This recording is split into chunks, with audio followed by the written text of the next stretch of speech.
Power Yoga Teacher Training Session 11, Sunday morning. Anatomy and Kinesiology. In this one we talked specifically about the anatomy of the bones.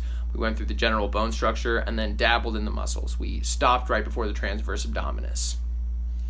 I know a lot about anatomy because it's something that I've studied in my own personal fitness endeavors and personal fitness research and personal fitness experiences. And so I feel like I can add a lot of value there. That's not primarily, but certainly a strong point for me in my ability to cue and adjust, is that I really do understand the way that the body and the aspects of the body work together on a deep level.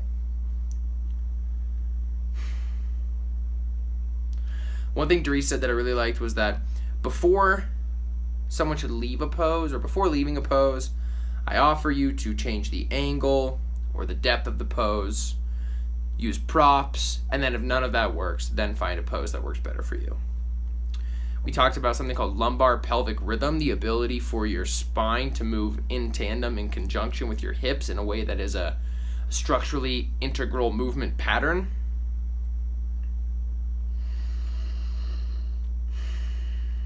Cueing longer breaths rather than harder breaths when it's intense will also help improve spinal structure and axial extension, which is important in every pose.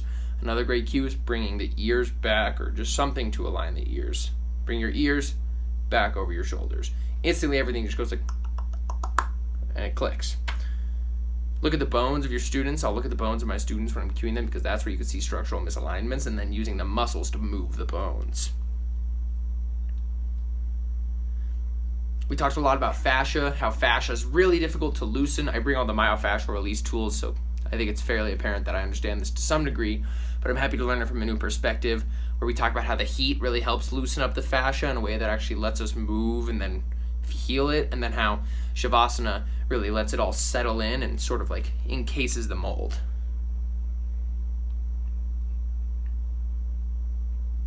You also can't build fascia. This includes tendons and ligaments and just the general fascia.